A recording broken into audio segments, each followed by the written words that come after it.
Et on se retrouve donc pour cette revue de presse de l'économie.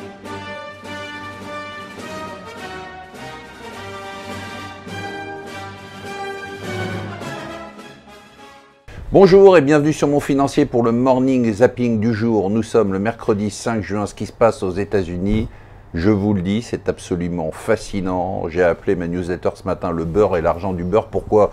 Parce que, en théorie, je dis bien en théorie, Trump devait choisir entre d'un côté ses électeurs, c'est-à-dire continuer à mener sa campagne contre la Chine, contre le Mexique, au risque de faire déraper l'économie et les marchés. Donc il devait choisir entre ça ou faire plaisir au marché, puisqu'on sait que c'est important pour lui, le Dow Jones, le S&P, et accepter un compromis pour éviter le ralentissement de l'économie et la baisse des marchés. En fait, maintenant, il va avoir les deux. Pourquoi ? Parce que la Banque centrale américaine a décidé de venir à la rescousse et de dire, bon, continue ta guerre, en fait, c'est pas grave. Nous, on s'occupe de l'économie et des marchés. Il a suffi que les marchés baissent pendant un mois pour que Jay Powell vienne tout de suite dire, attendez, nous, on va baisser les taux d'intérêt, vous inquiétez pas. Je vous rappelle quand même qu'en décembre 2018, la Fed prévoyait d'augmenter ses taux au moins 2 à 3 fois en 2019. En janvier, il annonce qu'il arrête la hausse des taux. Et maintenant, les marchés attendent des baisses des taux, alors qu'on a, pour l'instant, aucun signe réel de ralentissement et un chômage qui est au plus bas historique. Voilà, il faut oublier l'indépendance des banques centrales, c'est fini, elles sont totalement inféodées au pouvoir politique.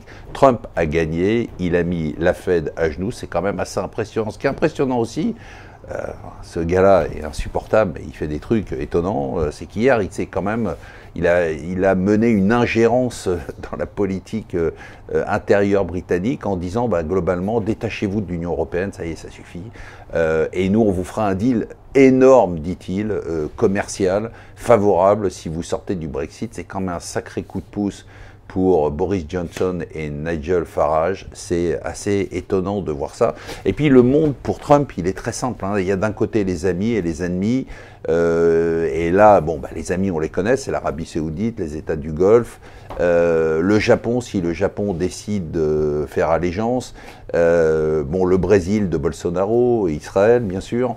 Et puis maintenant, la Grande-Bretagne, si elle se détache de l'Union européenne. Et puis de l'autre côté, il y a les ennemis c'est la Chine, c'est le Mexique, c'est l'Iran bien sûr, et puis c'est l'Allemagne, et bientôt ça sera l'Europe. Une fois que la Grande-Bretagne sera détachée de l'Union européenne, il va taper sur l'Union européenne. C'est quand même assez fascinant, c'est simpliste, mais c'est efficace, avec un monde qui est coupé en deux. La baisse des taux, c'est reparti, partout, en Australie, je vous rappelle que l'Australie est le pays qui a le cycle de croissance économique le plus long. Il n'y a pas eu de récession et de contraction depuis 1991. Eh bien, elle a tellement peur que ça ralentisse que la Banque d'Australie a décidé de baisser ses taux. C'est la première banque d'un pays développé qui repart dans un cycle de baisse des taux d'intérêt.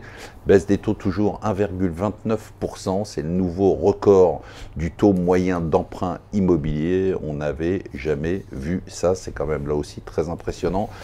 Autour de Renault de porter plainte contre Carlos Ghosn, 11 millions de dépenses injustifiées, ça ne fait que commencer, donc il a Nissan d'un côté, Renault de l'autre, Renault qui demande un délai supplémentaire de 24% pour répondre à l'offre de Fiat Chrysler. Voilà, ce qui se passe est incroyable. Je vous assure, je parais enthousiaste, mais je le suis, parce que ça m'étonne de voir les banques centrales qui sont à ce point-là inféodées au pouvoir politique. Mais il va falloir faire avec. Moi, je vous souhaite une excellente journée.